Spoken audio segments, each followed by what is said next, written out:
तो यार, जैसे कि आप लोग जानते हो, वन पीस का नया चैप्टर आ गया है और चैप्टर वहीं से शुरू होता है जहाँ पिछला चैप्टर ख़त्म हुआ होता है।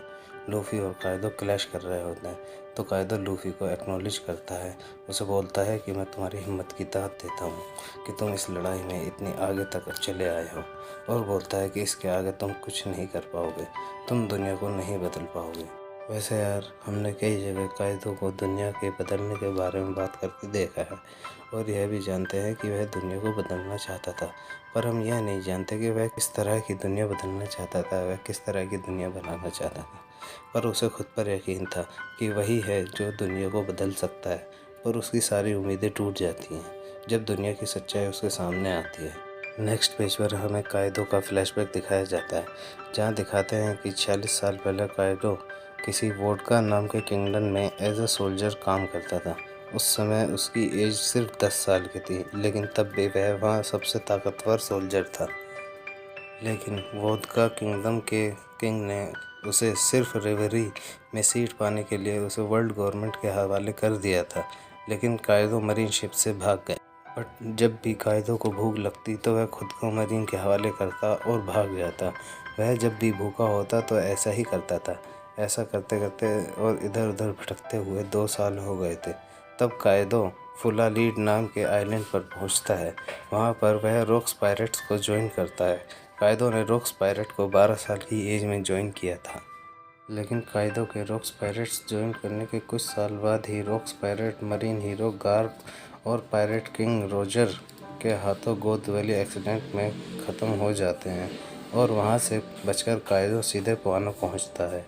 फिर उसके बाद कायदो वानो में ही रहता है, और लगभग 10 साल वानो में रहने के बाद एक दिन उसे वही ग्रैनी मिलती है जो ओरोची का सपोर्ट करती है। वो ग्रैनी कायदो को लोगों के ट्रू नेचर के बारे में बताती है, और वह प्रेडिक्ट करती है कि आने वाले टाइम में इस दुनिया में रॉक्स पायरेट्स के 4 मेंबरों का राज होगा। क्योंकि उसके कुछ सालों बाद ही रॉक्स पायरेट्स के 4 member white beard, big mom, Kaido और शिकी का बहुत नाम होता है न्यू वर्ल्ड में। वो न्यू वर्ल्ड के सबसे बड़े पायरेट्स होते हैं। क्योंकि कायदो की पूरी लाइफ बहुत बुरी गुजरती है, तो वह भी वानो कुनी, जो बहुत पीस लविंग कंट्री होती है, जहाँ के लोग बहुत पीस लविंग होते हैं, वहाँ के लोगों को वह वार की सच्चाई से वाकिफ़ कराना चाहता है। वो बताना चाहता है कि इस दुनिया में सिर्फ़ और सिर्फ स्ट्रॉन्गेस्ट लोग ही सर्वाइव कर सकते हैं।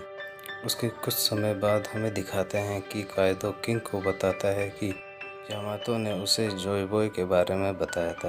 वह बोलता है कि वह जॉय बॉय का ही वेट कर रहा है, और वह जानता है कि वह कौन है। फिर हमें करंट टाइमलाइन दिखाई जाती है, जहां CB0 का एक लौता बचा हुआ एजेंट ओनिगाशिमा से स्काई वॉक के जरिए बचकर भाग रहा होता है। इसी बीच हम देखते हैं कि मोमो जो फ्लेम क्लाउड्स बनाने की कोशिश करता है, जिससे वो ओनिगाशिमा को फ्लावर कैपिटल पर गिरने से बचा सके। फिर हमें कैसल के अंदर का व्यू दिखाया जाता है, जहाँ पर राइजो और जिम्बे पूरे कैसल में पानी की बौछारें करते हैं, जिससे वहाँ लगी आग को बुझाया जा सके। साथ ही हमें हियोरी और देंजिरो देखने को मिलते हैं, जहाँ देंजिरो हियोरी को प्रेज़ करता है कि इतने सालों तक उसने सारा दर्द अकेले ही सहा है। वहीं हम देखते हैं कि साथ ही में ओरोची की स्नेक फॉर्म का सर कटा हुआ पड़ा है, जो कि जल रहा होता है, जिसे देखकर अब मैं पूरी तरीके से कंफर्म कह सकता हूँ कि अब ओरोची हमेशा के लिए ख़त्म हो गया है।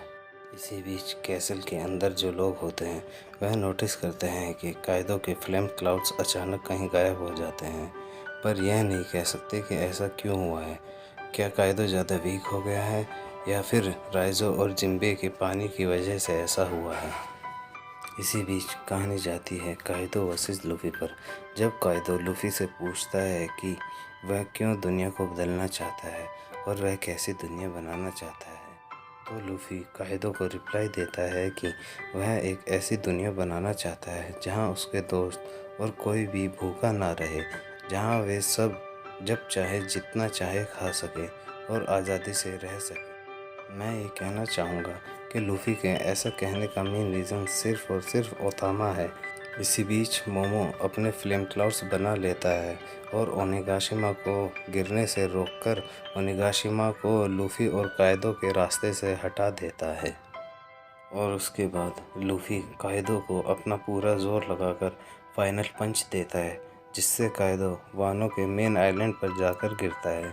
फिर हमें एक छोटा सा फ्लैशबैक दिखाया जाता है, जहां काइदो किंग को बोलता है कि वह जानता है कि जॉय बॉय ही है जो उसे हरा पाएगा।